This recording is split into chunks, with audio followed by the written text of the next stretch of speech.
भारतीय संविधान में कुल 395 अनुच्छेद है। आपको पता होगा जब संविधान निर्माण हुआ था उस समय भी 395 ही थे, अभी भी 395 ही है। जो ये घटते बढ़ते हैं वो इन्हीं बीच के अनुच्छेदों में घटते हैं या बढ़ते हैं, इनमें जोड़ा जाता है या हटाया जाता है, तो ये घटते बढ़ते हैं। लेकिन अभी भी अनुच्छेद जो है वो कितने हैं? 395। पहले है अनुच्छेद 1। देखिए संविधान जो है वो टोटल 22 भागों में है, ठीक है। इन 395 अनुच्छेदों को टोटल 22 भागों में बांटा गया है। यह है भाग 1, भारतीय संविधान का भाग 1 क्या है? संघ और उसका राज्य क्षेत्र, ठीक है। भाग 1 में 4 अनुच्छेद हैं, अनुच्छेद 1 से लेकर के अनुच्छेद 4 तक, ठीक है, 1 से लेकर 4 तक। सबसे पहले पढ़ते हैं अनुच्छेद 1। अनुच्छेद 1 यानी कि आर्टिकल 1 क्या कह रहा है? भारत अर्थात इंडिया। देखिए क्वेश्चन पूछता है कि संविधान में भारत का नाम क्या है, तो भारत अर्थात इंडिया, भारत अर्थात इंडिया, ठीक है। तो क्वेश्चन में आता है ऑब्जेक्टिव क्वेश्चन में, तो यहां पे हिंदुस्तान वगैरह का नाम नहीं है, ठीक है। यहां पे भारत या इंडिया, भारत अर्थात इंडिया है, ठीक है। ये याद रखिएगा, इस पे गौर कीजिएगा। राज्यों का संघ मतलब यूनियन ऑफ स्टेट्स, स्टेट्स का क्या है? यूनियन है, ठीक है। यानी कि ढेर सारे राज्य मिलकर के और केंद्र शासित प्रदेश मिलकर के क्या बने हैं? एक देश बना है, इसी को बोलते हैं राज्यों का संघ। भारत क्या है? राज्यों का संघ है। यह भी एग्जाम में बहुत पूछता है, ठीक है। एकदम यहां से अच्छे से याद रखिए, भारत अर्थात इंडिया राज्यों का संघ है, ठीक है। राज्य और उसके राज्य क्षेत्र वही होंगे जो पहली अनुसूची में भी निर्दिष्ट है। अब देखिए अनुसूची आया हुआ है, अनुसूची क्या है हम आपको बता दें। भारत के संविधान में टोटल 395 अनुच्छेद है, हर अनुच्छेद में कुछ ना कुछ लिखा हुआ है। अब एक बात बताइए, कोई अनुच्छेद अगर बहुत बड़ा है, बहुत सारी बातें हैं उसमें, तो उसको वहां पे कैसे बताया जाएगा? आप बताइए। उसके लिए क्या किया गया? एक अनुसूची बना दिया गया, ठीक है। जैसे मान लीजिए यहाँ पे कहा गया भारत अर्थात इंडिया राज्यों का संघ है और उसके राज्य क्षेत्र के बारे में कहा गया है। अब पूरा राज्य क्षेत्र के बारे में यहाँ पे बताया जाएगा तो ये बहुत बड़ा हो जाएगा, इसीलिए क्या किया गया, यहीं से एक अनुसूची निकाल दिया गया। यहां तो आप समझ गए कि क्या है। अब इसके बारे में और डिटेल चाहिए, डिटेल रूल जो है वो कहां होगा? अब आप उस अनुसूची को देखिए, बात समझ में आ गया। तो अनुसूची यही है। इसी तरह टोटल 12 अनुसूची है संविधान में। कहीं कहीं पे उस अनुसूची के बारे में बता दिया गया है कि आप जो है यहाँ पे अनुसूची जाकर के देख सकते हैं, ठीक है। अब जैसे यहाँ पे पहली अनुसूची के बारे में बताया गया है, तो अब आपको और डिटेल में जानना है चीजों के बारे में, तो आपको क्या पढ़ना होगा? अब उस अनुसूची को पढ़ना होगा कि आखिर इसमें पूरा बात क्या है। तो पूरा बात कहाँ लिखा होगा? उसी अनुसूची में। अब आप लोग समझ गए अनुसूची क्या होता है। चलिए, तो पहली अनुसूची में जो वर्णन है वही यहाँ पे राज्य क्षेत्र होगा। बात समझ गए? आगे देखिए, भारत के राज्य क्षेत्र में अर्जित किए गए अन्य राज्य क्षेत्र समाविष्ट होंगे। क्या होंगे? समाविष्ट होंगे। अब मान लीजिए कि भारत है, भारत में कोई क्षेत्र मिलना चाहे, मान लीजिए भारत में कोई क्षेत्र मिलना चाहे, फॉर एग्जाम्पल जैसे सिक्किम आकर के भारत में मिल गया, कल को मान लीजिए कोई और देश, कोई और राज्य चाहे कि नहीं हमको भारत में आके मिलना है, तो वो भी अगर भारत में आके मिल जाता है, भारत उसको अपने में समाविष्ट कर लेता है, तो वो भी भारत का राज्य क्षेत्र होगा। आए बात समझ में? तो संविधान के अनुच्छेद 1 में बताया गया है कि भारत जो है वो क्या होगा? भारत यानी इंडिया राज्यों का संघ होगा, पहली बात। और दूसरी बात, भारत का जो राज्य क्षेत्र है उसके बारे में बताया गया है। और डिटेल में आपको जानना है तो कहां देखिए? पहली अनुसूची में देखिए। बात समझ गए? यहां पे 2 चीजें हैं। चलिए, अब है कुछ इंपॉर्टेंट बात। देखिए, क्वेश्चन आता है भारत राज्यों का क्या है, संघ है, क्या है? तो क्वेश्चन में आपको एक जगह आंसर में रहेगा राज्यों का संघ, इंग्लिश में यूनियन। क्या है? Union of states. ये अच्छे से याद रखिएगा, बहुत बार एग्जाम में ये पूछ चुका है। राज्यों का संघ है, ठीक है, और इंग्लिश में यूनियन ऑफ स्टेट्स, ना कि फेडरल ऑफ स्टेट्स, ठीक है। ये बात बहुत अच्छे से जान लीजिए, यूनियन ऑफ स्टेट और फेडरल ऑफ स्टेट में अंतर होता है। अगर हिंदी में इसको कीजिएगा तो लगभग इसका भी मतलब संघ ही निकलेगा, लेकिन ये अलग होता है। ये जैसे अमेरिका में है ना, वैसे है। फेडरल सिस्टम में क्या होता है, राज्य जो मिल करके एक कंट्री बनाते हैं तो उनके बीच एक समझौता होता है। समझ में आया बात, एक समझौता होता है। लेकिन यूनियन ऑफ स्टेट्स का मतलब है पूरा एक है, पूरा देश एक है, फिर राज्य है। और यहां क्या होता है कि सब राज्य मिल करके एक उनके बीच समझौता होता है, तब जाकर के पूरा एक देश है। बात समझ में आ गया। यूनियन और फेडरल में अंतर होता है। तो हमारा देश क्या है, यूनियन ऑफ स्टेट्स है, याद रखेंगे। आगे देखिए, अब देखिए अनुच्छेद 1 में अगर जल्दी समझना हो, शॉर्टकट में समझना हो, क्या है, राज्य है, जितने स्टेट्स हैं वो, केंद्र शासित प्रदेश यानी कि यूनियन टेरिटरी जितनी है वो, और भारत सरकार अगर किसी क्षेत्र को अपने में मिला लेती है तो वो भी भारत का हिस्सा हो जाएगा। ठीक है, तो ये सब मिलकर के क्या होंगे, संघ। क्या होगा, संघ होगा, यूनियन ऑफ स्टेट्स इसी को बोलेंगे। आए समझ में। और यही भारत का राज्य क्षेत्र भी होगा। अनुच्छेद 1 समझ गए। चलिए फेडरल के बारे में देख लीजिए। राज्यों के समझौते के तहत बना संघ, यानी कि बहुत सारे राज्य होंगे, स्टेट्स होंगे, और उनके बीच एक समझौता होगा। ठीक है, नियम कानून का एक समझौता होगा कि ये पावर उसको है, ये पावर उसको है, एक समझौता होगा। एक समझौते के बाद ये एक संघ बनेगा। जैसे America, United states of America, उसका नाम भी है कैसे, यूनाइटेड स्टेट्स ऑफ अमेरिका। और यूनियन में क्या होता है, एक अखंड राज्यों का संघ होता है, यानी कि किसी राज्य को उससे तोड़ा नहीं जा सकता, वो पूरा एक है। बात समझ में आ गया, पूरा एक है, जैसे कि इंडिया। समझ गए। अनुच्छेद 1 में क्या था, भारत राज्यों का संघ होगा, और दूसरा भारत के राज्य क्षेत्र के बारे में बताया गया है। इसके बाद है अनुच्छेद 2, आर्टिकल 2। आर्टिकल 2 क्या है, देखिए, संघ में यानी कि यूनियन में बाहर से नए क्षेत्र का प्रवेश समावेश। अगर भारत सरकार देश के बाहर से किसी भी क्षेत्र को अपने में मिला लेती है, यानी कि भारत में मिला लेती है, तो वो भी भारत का हिस्सा हो जाएगा। वो किसके तहत होगा, वो होगा अनुच्छेद 2 के तहत। अनुच्छेद 2 में यह प्रावधान है कि अगर भारत सरकार किसी क्षेत्र को, जो कि अभी भारत का हिस्सा नहीं है, उसको अपने में समाविष्ट कर लेती है, मिला लेती है अपने राज्य क्षेत्र में, तो वो भी भारत का हिस्सा हो जाएगा। सिक्किम पहले भारत का हिस्सा नहीं था, 1974 के पहले सिक्किम भारत का हिस्सा नहीं था, लेकिन सिक्किम के जो लोग थे वो चाहते थे कि सिक्किम का जो क्षेत्र है वो भारत में मिल जाए, और ऐसा हुआ। संसद से उसकी मंजूरी मिली, और 1975 में सिक्किम को क्या बना दिया गया, 1975 में सिक्किम को भारत का एक राज्य बना दिया गया। अनुच्छेद 3 में है कि अगर भारत के अंदर, भारत के राज्य क्षेत्र में जो राज्य है उनका अगर सीमा बदलना है, उनका नाम बदलना है, मान लीजिए 2 राज्यों को मिला देना है, या एक राज्य को 2 भागों में बांट करके 2 राज्य बना देना है, ये सब है अनुच्छेद 3 में। अनुच्छेद 2 में था कि बाहर से आके अगर कोई क्षेत्र मिलना चाहे तो उसका प्रावधान था। अनुच्छेद 3 में यह है कि ऑलरेडी जो भारत के राज्य हैं उनका अगर नाम बदलना है, सीमा बदलना है, ठीक है, या उसका क्षेत्र बदलना है, या उसको मर्ज करना है, या एक से 2 करना है, तब उसका प्रावधान अनुच्छेद 3 में है। ये बहुत लोगों को कंफ्यूजन होता है अनुच्छेद 2 और अनुच्छेद 3 में। अनुच्छेद 2 में कहा गया है कि अगर बाहर से कोई क्षेत्र मिलना चाहे भारत में, तब उसके लिए क्या प्रावधान है, और अनुच्छेद 3 में है कि अगर ऑलरेडी कोई राज्य है, भारत का हिस्सा है, उसका अगर सीमा बदलना है, नाम बदलना है, उसको राज्यों को मिलाना है, राज्यों की सीमा बदलनी है, या एक राज्य से 2 राज्य बनाना है उसको, जैसे बिहार से झारखंड अलग हो गया, ठीक है, उत्तराखंड अलग हो गया उत्तर प्रदेश से, ठीक है, इस तरह अगर अंदर ही अंदर अगर कुछ करना है तो अनुच्छेद 3 के अंतर्गत है। लेकिन बाहर से आकर के कोई क्षेत्र अगर मिलाना है तो वह है अनुच्छेद 2 के तहत। यही है अनुच्छेद 2 और अनुच्छेद 3, इसमें कंफ्यूज मत होइएगा। ठीक है, नए राज्यों का निर्माण या वर्तमान राज्यों की सीमाओं या नामों में परिवर्तन करने की शक्ति, और किसको है ये, केवल और केवल संसद को है। ये बात याद रखिएगा, ये भी एग्जाम में पूछता है। और ये किसके लिए है, उन राज्यों केंद्र शासित प्रदेशों के लिए है जो पहले से ही भारतीय संघ का हिस्सा है।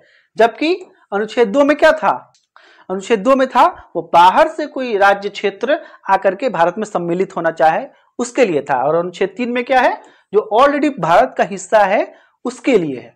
बात समझ में आ गया। चलिए आगे देखिए,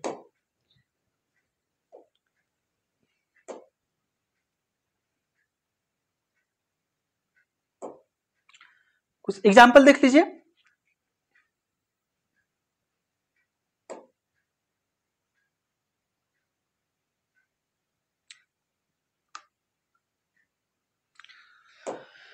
ठीक है। तो अनुच्छेद 3 जो है, अनुच्छेद 3 का संबंध उन केंद्र शासित प्रदेशों से है जो पहले से ही भारतीय संघ का हिस्सा है, यानी कि जो पहले से ही भारत का हिस्सा है, उसके नाम में बदलना है, सीमा बदलना है, 1 से उसको 2 करना है, तो ये अनुच्छेद 3 में है। लेकिन अनुच्छेद 2 में क्या था, जो नए क्षेत्र जो भारत में सम्मिलित किए जा रहे हैं, जो पहले भारत का हिस्सा नहीं थे अब होने वाले हैं, उसके लिए ये अनुच्छेद 2 है। अब इसको याद कैसे रखेंगे, समझ तो गए अनुच्छेद 2 और 3 में अंतर क्या है, लेकिन याद कैसे रखेंगे, एग्जाम में भूल जाएंगे कि 2 वाला ये था कि 3 वाला ये था, भूल जाएंगे। तो हम आपको बताते हैं, जैसे सिक्किम का ही एग्जाम्पल देखिए, पहले सिक्किम भारत का हिस्सा बना, फिर राज्य बना। तो पहले क्या हुआ, पहले हिस्सा बना यानी कि अनुच्छेद 2, फिर राज्य बना यानी कि अनुच्छेद 3 हो गया। तो आप समझ जाइए कि सबसे पहले भारत का राज्य क्षेत्र अनुच्छेद 1, फिर बाहर से कोई क्षेत्र आकर के भारत में मिल जाए अनुच्छेद 2,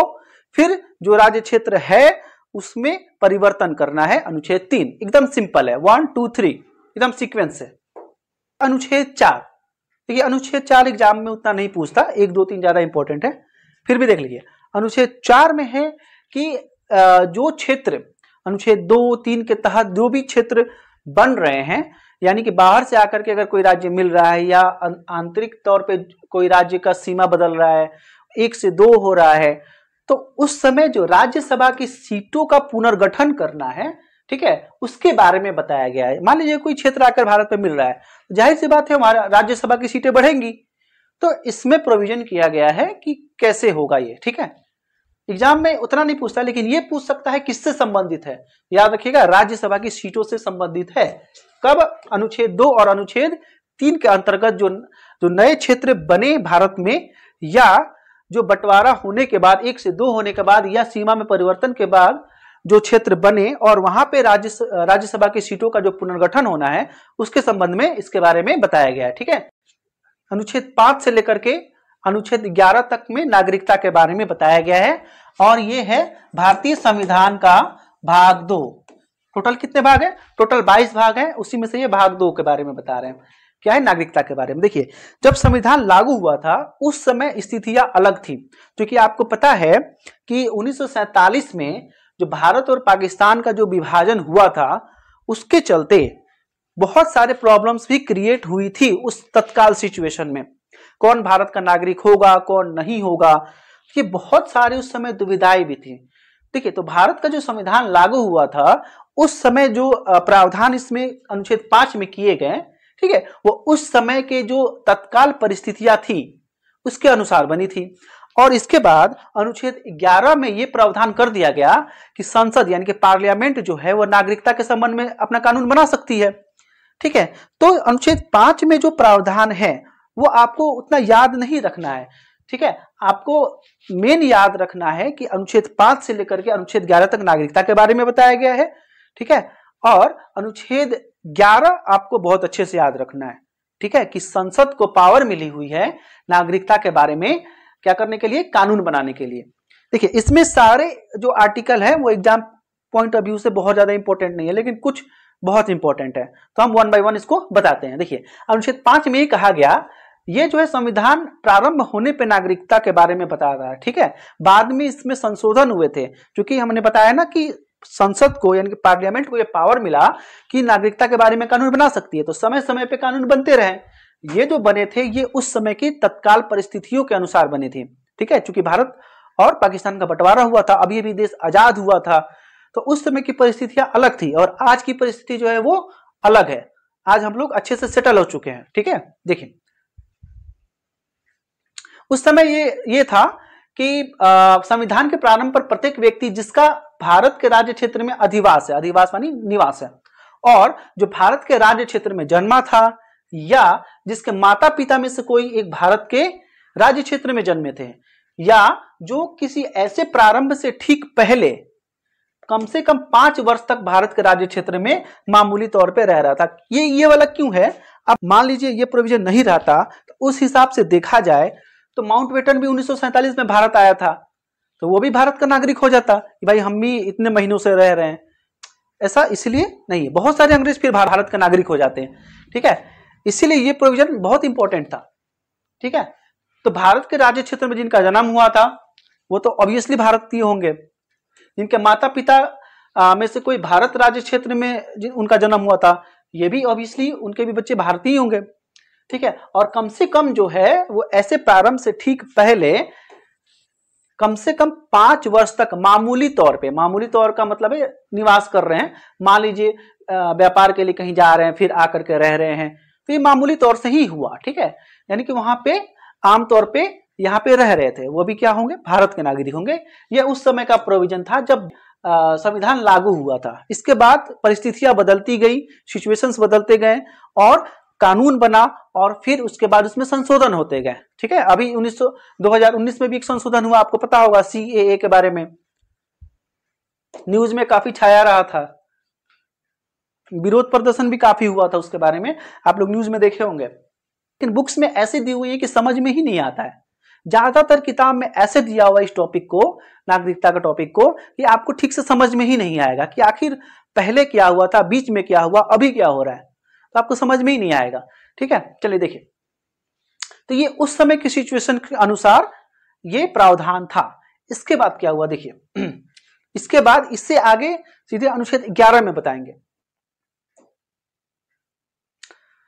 अनुच्छेद 5 समझ गए। अब अनुच्छेद 6 में देखिए, अनुच्छेद 6, अनुच्छेद 7, अनुच्छेद 6 और 7 जो है वो भारत और पाकिस्तान के विभाजन के बाद जो पाकिस्तान से भारत आ रहे थे, भारत से पाकिस्तान जा रहे थे, उनके विषय में था। तो वो भी तत्काल परिस्थितियों के अनुसार था। अनुच्छेद 6 में था उन लोगों के नागरिकता से जुड़े प्रावधान जो पाकिस्तान से भारत आए थे। ठीक है, उस समय पाकिस्तान अभी भी नया नया बना था, तो कुछ लोग जो हैं वो भारत से पाकिस्तान आ गए और कुछ लोग पाकिस्तान से भारत जा रहे थे। तो उस सिचुएशन में कौन कहाँ का नागरिक होगा, कौन भारत का होगा, नहीं होगा, कि यदि कोई ऐसा व्यक्ति जो 19 जुलाई 1948, डेट याद रखिएगा, अभी किसी एग्जाम में, रेलवे के एग्जाम में ही डायरेक्ट डेट पूछ दिया। ठीक है, हम लोग सोचते हैं कि इतना इंपॉर्टेंट नहीं है, लेकिन जब पूछ देता है तब समझ में आता है यार काफी टफ क्वेश्चन पूछ दिया।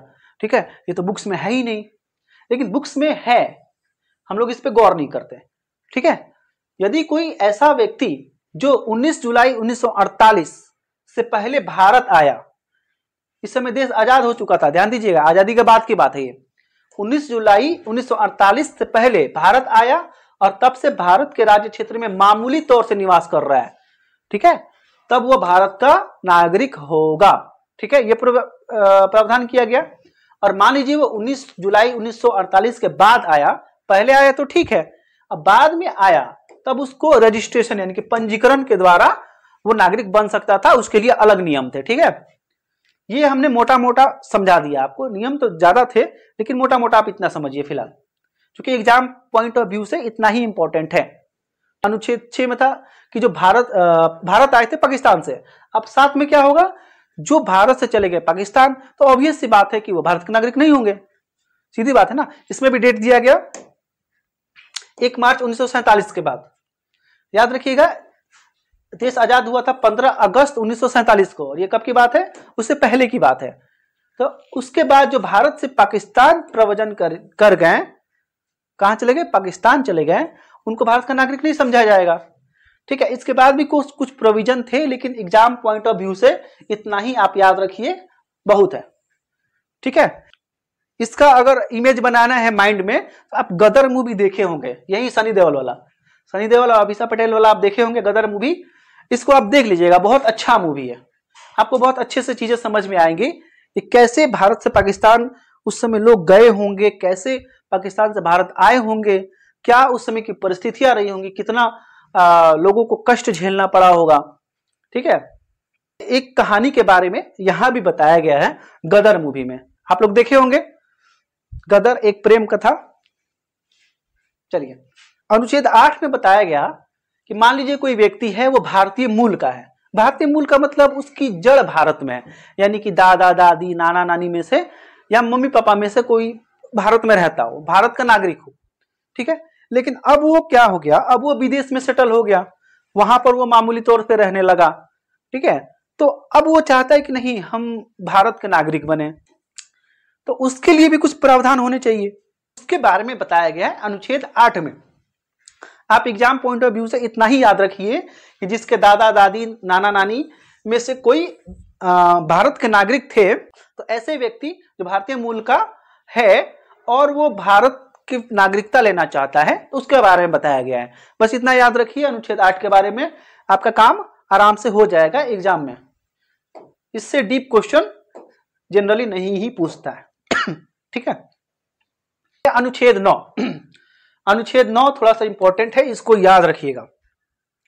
सीधा बात यह है कि अगर कोई व्यक्ति विदेश में जाकर के वहां किसी देश की नागरिकता ले लेता है तो वो भारत का नागरिक नहीं समझा जाएगा, और वहां का नागरिक हो गया ना, उसकी नागरिकता समाप्त हो जाएगी। ठीक है। अनुच्छेद 10 देखिए, अनुच्छेद 10 उतना याद रखने की जरूरत नहीं है एग्जाम पॉइंट ऑफ व्यू से। इसमें बस एक इंपॉर्टेंट बात है कि नागरिकता के बने रहने की इसमें कुछ रूल दिया हुआ है। ठीक है, कि जैसे मान लीजिए कोई नागरिक है, वो नागरिक बना रहेगा, तो इसके बारे में इसमें बताया गया है। इसके बाद है अनुच्छेद 11। अनुच्छेद 11 के अनुसार देखिए, अनुच्छेद 11 बहुत ज्यादा इंपॉर्टेंट है, इसको याद रखिएगा। सीधा सीधी क्वेश्चन आता है कि संसद को नागरिकता के संबंध में कानून बनाने का अधिकार है, किस अनुच्छेद के तहत? अनुच्छेद 11 के तहत। ठीक है। या ऐसे क्वेश्चन आ सकता है कि अनुच्छेद 11 के तहत डैश कर देगा, डैश को नागरिकता के संबंध में कानून बनाने का अधिकार है, तो क्या आंसर हो जाएगा? पार्लियामेंट, यानी कि संसद। ठीक है, संसद को है। जो संविधान लागू होने के समय जो अनुच्छेद 5 में जो प्रावधान थे वो तो हम आपको पढ़ा दिए। इसके बाद 11 में ये कहा गया कि संसद इस पे कानून बना सकती है। ठीक है, तो संसद ने जो कानून बनाया, नागरिकता अधिनियम 1955, नागरिकता अधिनियम 1955। ठीक है, संसद ने नागरिकता अधिनियम 1955 पारित किया। याद रखिएगा, ये 1955 बहुत इंपॉर्टेंट है। सीधा सीधी क्वेश्चन आएगा कब बना था, तो 1955 में। इसके बाद टाइम टू टाइम, यानी समय समय पे इस पे क्या होता गया? संशोधन होते गए। ठीक है, और आगे भी संशोधन हो सकते हैं। और ये संशोधन कौन कर सकता है? संसद। किस मंत्रालय का अधीन ये होता है? ये होता है गृह मंत्रालय, यानी कि होम मिनिस्ट्री के अंतर्गत। ठीक है, नागरिकता का जो कानून है वो लागू करवाने का जो है उसका डिपार्टमेंट कौन है? इससे संबंधित डिपार्टमेंट है गृह मंत्रालय, होम मिनिस्ट्री। ठीक है, चलिए अब जितने भी आपके रूल रेगुलेशन जो लागू होंगे वो नागरिकता अधिनियम 1955 के अंतर्गत ही होगा, और जो टाइम टू टाइम संशोधन होते रहेगा उसके अनुसार। ठीक है, इसलिए इसको पढ़ना तो बहुत इंपॉर्टेंट है, आखिर इस अधिनियम में क्या बातें हैं। ठीक है, क्योंकि उस समय जो कानून बने थे वो उस समय परिस्थिति के अनुसार बना हुआ था, जब देश आजाद हुआ था, विभाजन हुआ था, उस समय के अनुसार। जो अधिनियम है वो तो अभी के अनुसार हो गया, पूरा जो संशोधन हुआ उसके बाद तो ये वर्तमान अनुरूप में ये है। ठीक है, नागरिकता अधिनियम 1955 के अनुसार भारत की नागरिकता 5 तरीकों से प्राप्त की जा सकती है। मतलब 5 तरीकों में से किसी एक तरीके से दी जा सकती है, प्राप्त की जा सकती है। ठीक है, ये याद रखिएगा, 5 तरीकों से। ये भी एग्जाम में पूछता है। इसमें पहला है जन्म के आधार पर। मान लीजिए किसी का जन्म भारत में हुआ है, तो 26 जनवरी 1950 के बाद, तो भारत का नागरिक होगा। ठीक है, मान लीजिए किसी का जन्म भारत में होता है तो कहां का नागरिक होगा? भारत का नागरिक होगा। आपका भी जन्म भारत में हुआ होगा, मेरा भी जन्म भारत में हुआ है, तो हम लोग कहां के नागरिक हैं? भारत के। ठीक है, इसके बाद है वंश के आधार पे। वंश के आधार पे यानी कि मम्मी पापा अगर भारतीय हैं तो हम लोग भी भारत के नागरिक होंगे। ठीक है, जिनके माता या पिता में से कोई भी भारत के नागरिक हैं तो वो भारत का नागरिक होगा। देखिए, पहले जब ये 1955 वाला जो कानून बना हुआ था ना, उसमें सिर्फ पिता के आधार पे था। ठीक है, क्योंकि जो यहाँ का समाज है वो पितृसत्तात्मक, यानी कि पिता के आधार पे ही वंश की गणना होती थी। ठीक है, लेकिन इसमें 1992 में संशोधन किया गया कि भाई माता के आधार पे क्यों नहीं हो सकता है, सिर्फ पिता के आधार पे क्यों?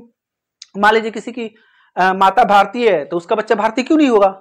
तो फिर 1992 में इसको संशोधन किया गया और ये प्रोविजन कर दिया गया कि ठीक है, पिता के आधार पे तो है ही, अब माता के आधार पे भी होगा। तो वंश के आधार पे माता या पिता में से कोई भी अगर भारतीय हैं तो भारत की नागरिकता देने का प्रावधान है। ठीक है, ये याद रखिएगा। कब ये हुआ था? 1992 में ये प्रोविजन हुआ था। माता के आधार पे भी ये एग्जाम में पूछ सकता है, याद रखिएगा। ठीक है, समझ गए? जन्म के आधार पे, वंश के आधार पे। इसके बाद है रजिस्ट्रेशन यानी कि पंजीकरण के आधार पे। देखिए इसमें बहुत सारे रूल है, लेकिन एग्जाम पॉइंट ऑफ व्यू से जो जरूरी है वो हम यहाँ पे आपको बताते हैं। जो भारतीय मूल का व्यक्ति हो, जैसे भारतीय मूल का बोले ना, जाके विदेश में सेट हो गया है, लेकिन उसकी जड़ जो है यानी कि दादा दादी मम्मी पापा कोई भारत का हो। ठीक है, अब वो चाहता है कि नहीं हम भारत के नागरिक बने। ठीक है, तो अगर वो भारत में 7 साल रह लेता है तो उसको नागरिकता मिल जाएगी। ठीक है, वो व्यक्ति जो भारतीय नागरिक से विवाह कर ले, अब जैसे मान ले कि मेरी कोई पत्नी आए अमेरिका से, अमेरिकन लड़की से मान लीजिए हम शादी कर ले। ठीक है, अब वो चाहे कि हम भी भारतीय बन जाए, अब हम यहीं पर रखेंगे, जाहिर सी बात है, मम्मी पापा का पैर दबवाएंगे। ठीक है, तो अब उसको मान लीजिए भारतीय अच्छा लगने लगे, कहे नहीं हम यहीं पर रहेंगे, हम ही अच्छे लगने लगे, तो उसको क्या करना होगा? आवेदन देने से ठीक पूर्व 7 वर्ष भारत में रह देना होगा। तो हम उसको बोलेंगे एक काम करो, तुम भारत में रहो 7 साल, मेरे साथ रहो भारत में। जब 7 साल हो जाएगा तो तुमको भी भारत की नागरिकता मिल जाएगी। ठीक है, चलिए इसके बाद है देशीकरण या प्राकृतिकरण से।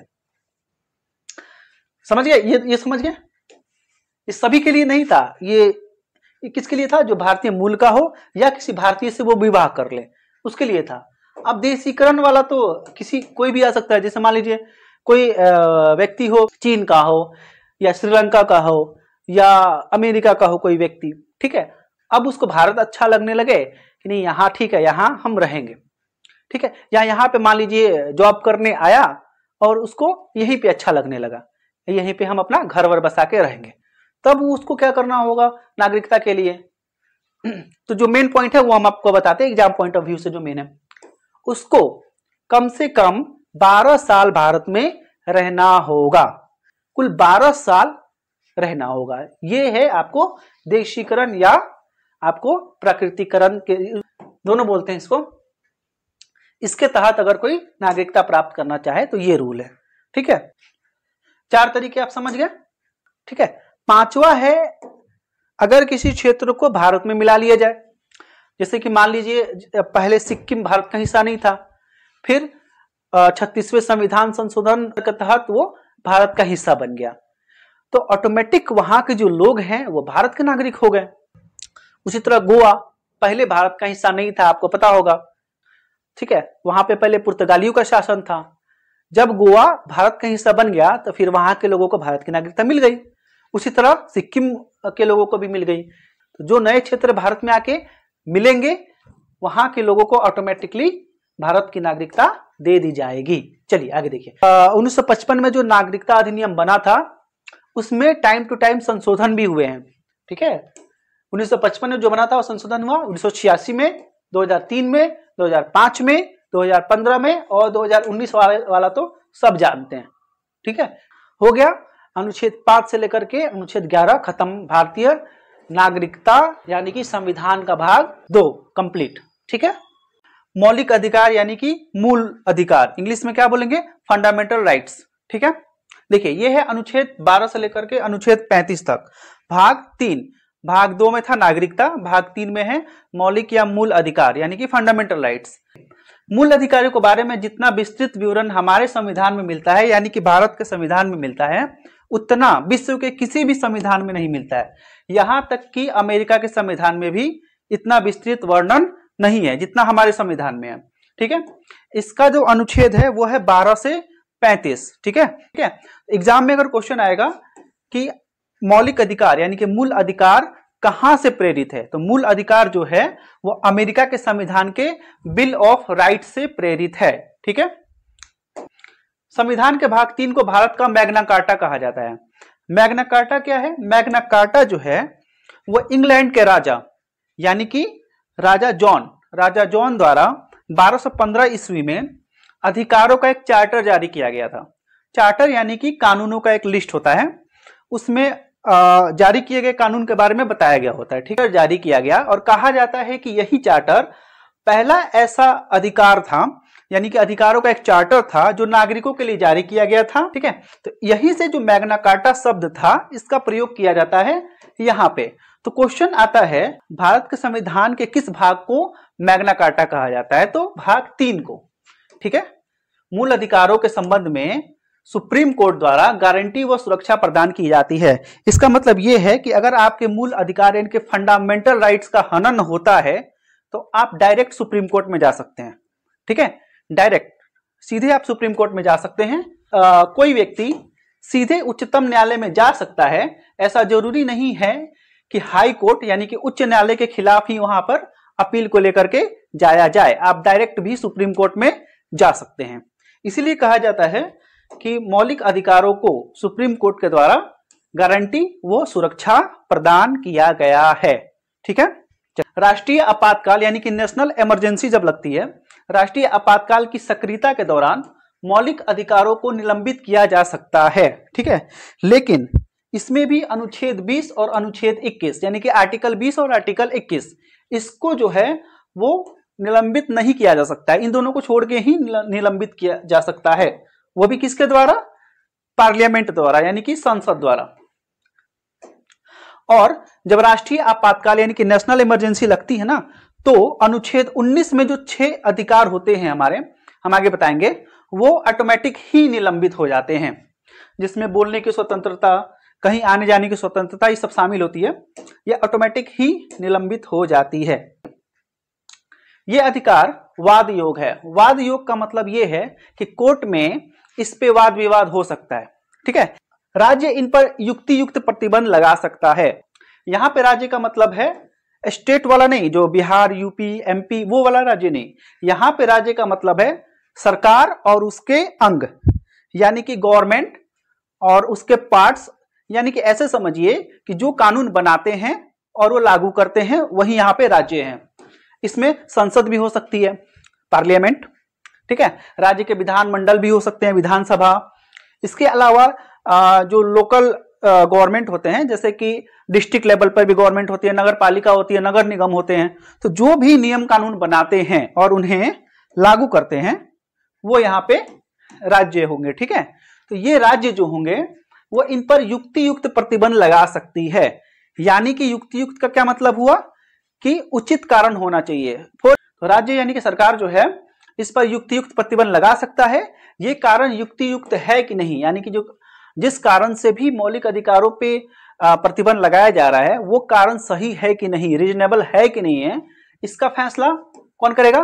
कोर्ट करेगा, यानी कि न्यायालय करेगा। ठीक है, केशवानंद भारती वर्सेस केरल राज्य एक मामला था जो सुप्रीम कोर्ट में गया। ठीक है, तो केशवानंद भारती का मामला था 1973 वाला, ये बहुत ज्यादा इंपॉर्टेंट था।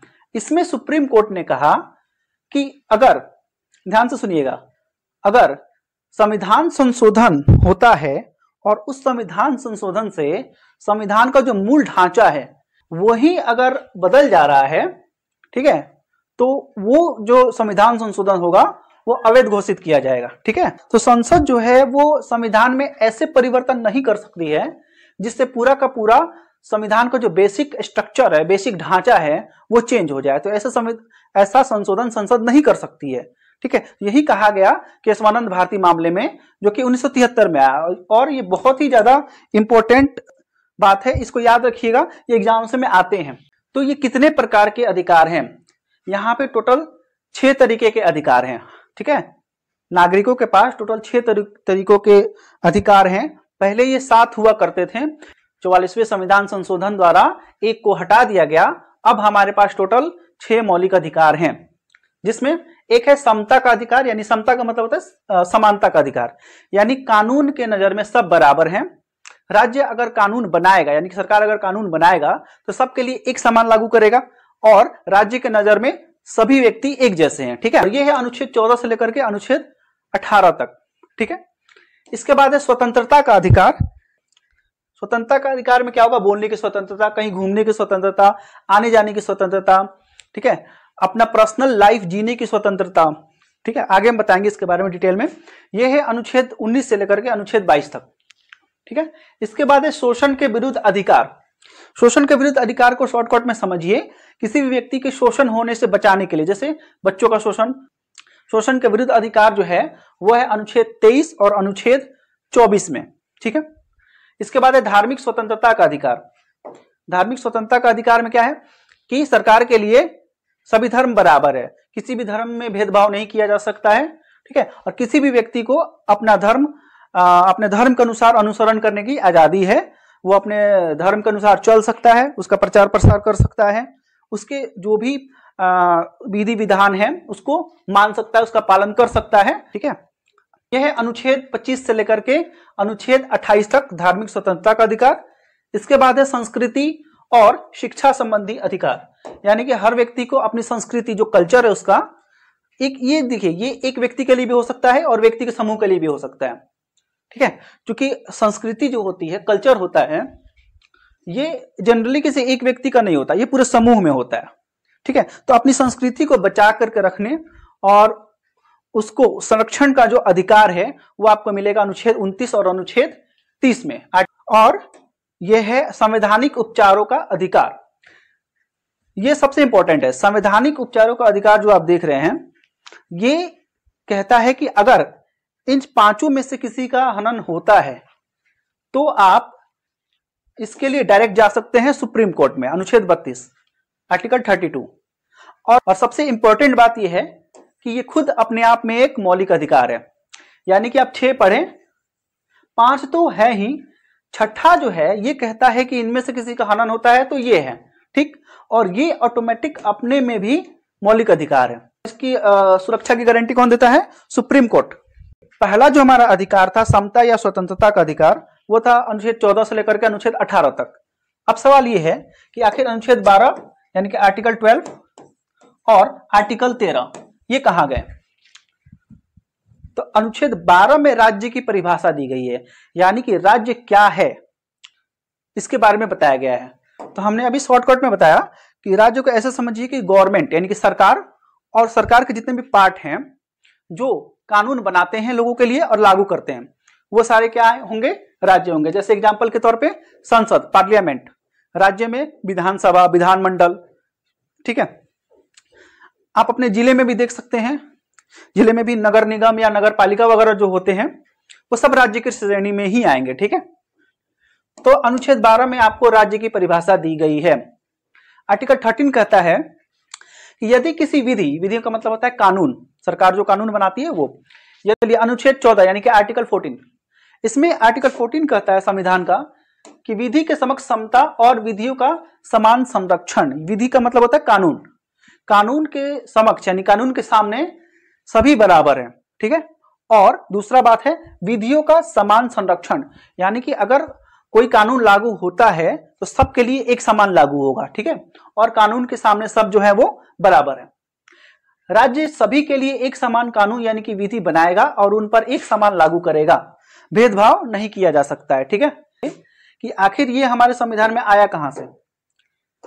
ये जो है विधि के समक्ष समता, इसको ब्रिटेन से, कहां से लिया गया? ब्रिटेन से। जबकि विधियों का समान संरक्षण जो है वो लिया गया है अमेरिका के संविधान से।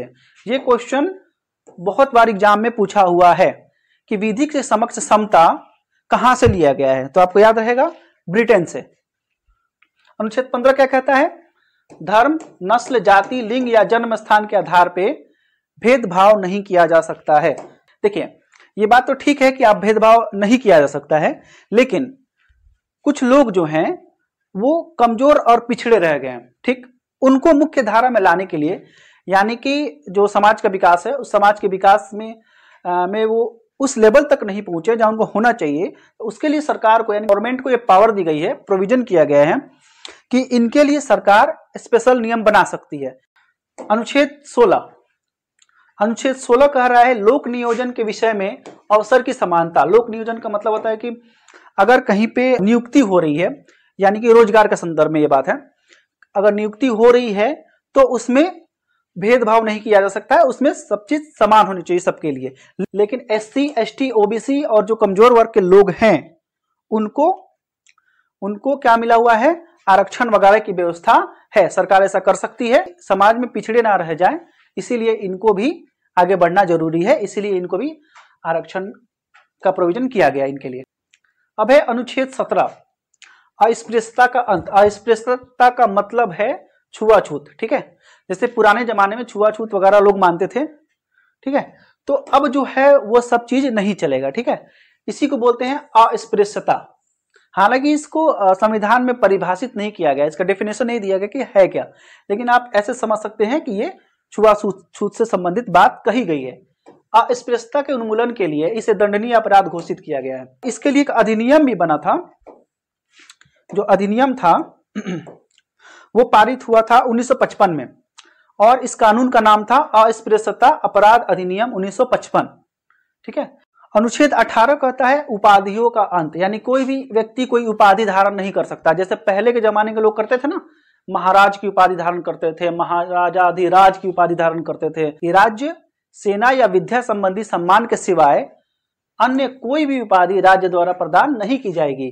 सेना में उपाधि मिलता है और विद्या संबंधी उपाधि, जैसे एग्जाम्पल के तौर पे डॉक्टर, लोग अपने नाम के आगे डॉक्टर लगाते हैं, तो विद्या और सेना संबंधी उपाधि धारण कर सकते हैं, राज्य दे सकता है, लेकिन इसके अलावा कोई भी व्यक्ति कोई उपाधि धारण नहीं कर सकता है, ठीक है। यहां तक कि भारत का कोई भी नागरिक जो है वो किसी दूसरे देश में जा करके भी कोई उपाधि धारण नहीं कर सकता है बिना यहाँ के राष्ट्रपति के परमिशन के, यहाँ के प्रेसिडेंट के परमिशन के बिना आप दूसरे देश में भी जाकर के कोई उपाधि धारण नहीं कर सकते हैं। भारत रत्न, पद्म विभूषण, पद्म भूषण, पद्म श्री, ये सब जो अवार्ड मिलते हैं ये इसी अनुच्छेद के तहत मिलते हैं।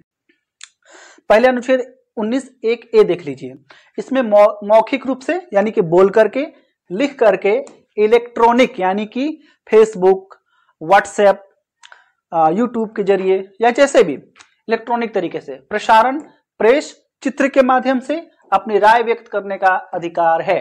प्रेस की स्वतंत्रता इसी में आती है, ठीक है।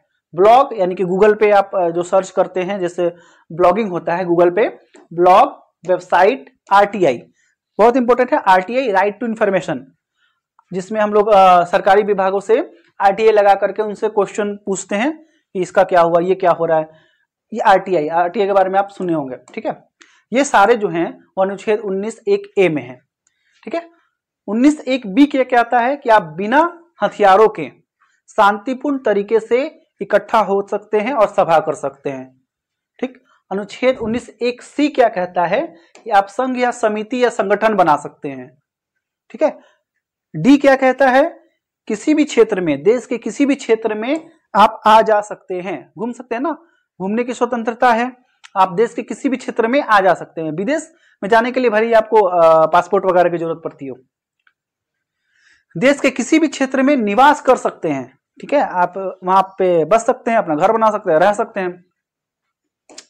कोई भी जीविका या व्यापार चलाने की स्वतंत्रता है, आप कोई भी काम करके अपना पैसा कमा करके अपना जीवन यापन कर सकते हैं, गैर कानूनी नहीं होना चाहिए। बस इसको याद कैसे रखेंगे, देखिए इसको याद रखने के कुछ बहुत आसान तरीका बताते हैं। ये देखिए अनुच्छेद 19(1) सब में है, ये देखिए ये है ए से याद रखिएगा अभिव्यक्ति, ए से याद रखिएगा अभिव्यक्ति, अभिव्यक्ति, भाषण और बोलने की स्वतंत्रता। बी से याद रखिएगा बिना, यानी कि बिना हथियारों के शांतिपूर्ण तरीके से एकत्र होने और सभा करने की स्वतंत्रता। सी से याद रखिएगा संघ, संगठन, सहकारी समिति, ये बनाने की स्वतंत्रता। डी से याद रखिएगा देश, देश के किसी भी हिस्से में, किसी भी क्षेत्र में आने जाने की स्वतंत्रता, ठीक। ई से याद रखिए ईट, ई से ईट याद रखिए, ईट से क्या बनता है, घर बनता है, घर बनेगा तभी तो आप निवास कर पाएंगे, तो ई से याद रखिएगा ईट यानी कि निवास, ईट यानी कि घर यानी कि निवास, तो देश के किसी भी क्षेत्र में निवास करने का अधिकार। एफ को हटा दिया गया है, एफ से फ्री, ऐसे याद रखिए, फ्री मतलब हटा दिया गया। जी से याद रखिएगा जीविका, कोई भी जीविका एवं व्यापार चलाने की स्वतंत्रता, समझ गए, आसान है। ए से अभिव्यक्ति, बी से बिना, सी से संघ, संगठन, सहकारी समिति, डी से देश, ई से ईट या घर, और निवास, और जी से जीविका। तो 1 मिनट में आपको ये पूरा याद हो गया होगा। समझ गए? आसान है। ए से अभिव्यक्ति, बी से बिना, सी से संघ संगठन सहकारी समिति, डी से देश, ई से ईंट या घर और निवास, और जी से जीविका। तो 1 मिनट में आपको ये पूरा याद हो गया होगा। ठीक है। अनुच्छेद 19(1) आप पढ़ लिए। अब देखिए अनुच्छेद 19(2) से लेकर के 19(6) में ये कहा गया है कि भले ही आपको ये स्वतंत्रता मिली हुई है, लेकिन इस पे कुछ प्रतिबंध भी है। अब जैसे मान लीजिए आपको बोलने की स्वतंत्रता मिली है, तो इसका मतलब ये थोड़ी ना है कि आप किसी को कुछ भी बोल दीजिएगा, उसको गाली दे दीजिएगा, ऐसा नहीं है। मान लीजिए आपको कहीं जाने आने की स्वतंत्रता है, इसका मतलब ये थोड़े है कि आप किसी के घर में भी ऐसे ही घुस जाइएगा, कुछ भी कीजिएगा, कहीं भी जहां जाना अलाउ नहीं है वहां भी घुस जाइएगा। आपको शांतिपूर्ण इकट्ठा होकर के सभा करने की स्वतंत्रता है, इसका मतलब ये तो नहीं है कि आप रोड पे बैठ करके आप सभा कीजिए, इससे ट्रैफिक जाम हो जाएगा, लोगों को आने जाने में दिक्कत होगा। इसीलिए कुछ इस पे प्रतिबंध भी है। ठीक है। तो ऐसा नहीं है कि ये स्वतंत्रता आपको मिली हुई तो आप इसका यूज करके कुछ भी करेंगे, आप किसी को भी आरोप लगाएंगे, कुछ भी करेंगे। ठीक है। इस पे कुछ प्रतिबंध भी है जो आपको समझने चाहिए। ऐसा नहीं है कि ये स्वतंत्रता आपको मिली हुई तो आप इसका यूज करके कुछ भी करेंगे, इस पे कुछ प्रतिबंध भी है जो आपको समझने चाहिए। इन सब चीजों में आपको कुछ ऐसा नहीं करना है जिससे भारत की संप्रभुता और अखंडता खतरे में पड़े।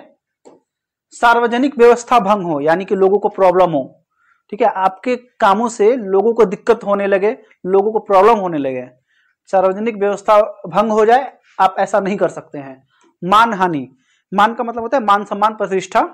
तो आप अगर किसी को बोलिएगा, मान लीजिए कोई बहुत प्रतिष्ठित आदमी है या फर्म है, ठीक है, आप उसके खिलाफ बस कुछ भी बोले जा रहे हैं, ठीक है, गलत आरोप लगा रहे, बोल रहे हैं, और उसके बोलने से उसके मान सम्मान, उसके प्रतिष्ठा पर हानि पहुंच रही है, तो ये गलत बात है। आपको ऐसा नहीं करना है। किसी को अपराध के लिए उकसाना, अब मान लीजिए बोलने की स्वतंत्रता है, इसका मतलब ये नहीं है आप किसी को कोई अपराध करने के लिए उकसाएं। ठीक है। तो इस पे प्रतिबंध है। राज्य की सुरक्षा, ठीक है, यानी राज्य मतलब सरकार की सुरक्षा खतरे में हो, ऐसा आपको बिल्कुल नहीं करना है। उसी तरह शालीनता या नैतिकता, आवश्यक पेशेवर या तकनीकी योग्यता की आवश्यकता। जैसे हम बोले ना, कोई भी जीविका एवं व्यापार चलाने की स्वतंत्रता है। अब इसका मतलब ये नहीं है कि मैट्रिक पास आदमी जाकर के डॉक्टर बन जाए, नहीं बन सकता है, उसके लिए MBBS की डिग्री चाहिए। बात समझ में गया? आपको अधिकार है कोई भी जीविका व्यापार चलाने का। इसका मतलब बिल्कुल नहीं है कि आप अंगूठा छाप है और जाकर के डॉक्टर बन जाए, आपके चलते लोग मर जाएंगे। ठीक है। आर्टिकल 20 कह रहा है अपराधों के लिए दोष सिद्धि के संबंध में संरक्षण। ये क्या है देखिए, समझिए इसको। इसके तहत 3 तरह के प्रोविजन है, 3 तरह की बातें इसमें है। पहला, किसी भी आदमी को एक अपराध के लिए केवल एक बार ही सजा दी जा सकती है।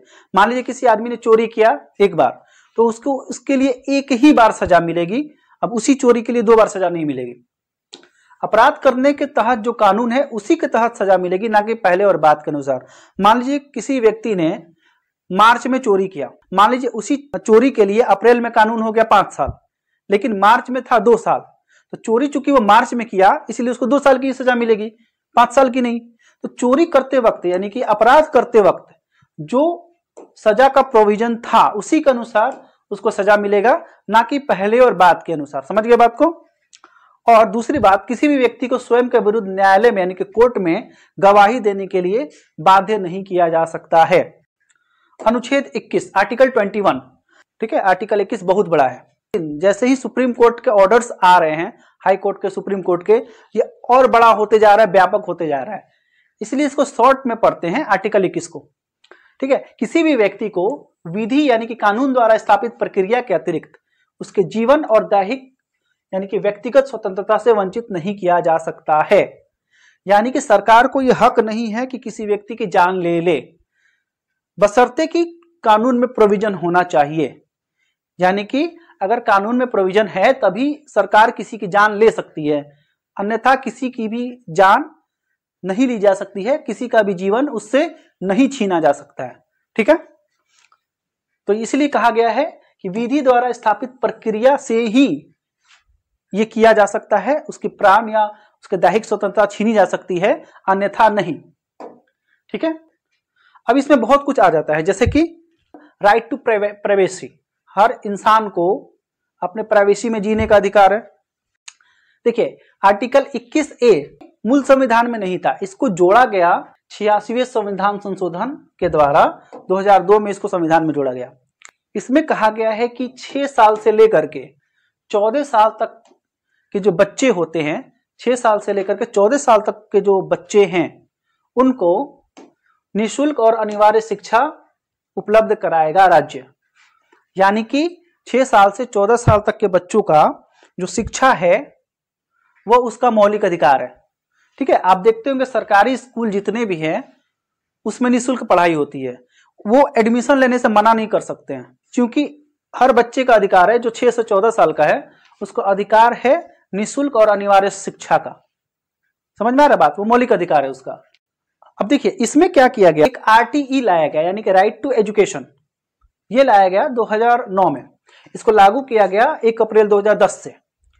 इसमें क्या प्रोविजन किया गया, इसमें कई लोगों को पता भी नहीं होगा कि प्राइवेट स्कूलों में भी, जितने भी प्राइवेट स्कूल हैं, प्राइवेट स्कूलों में भी कक्षा 1 में 25% सीटों पर गरीब और आर्थिक रूप से जो कमजोर बच्चे हैं उनको फ्री में पढ़ाने का प्रोविजन है।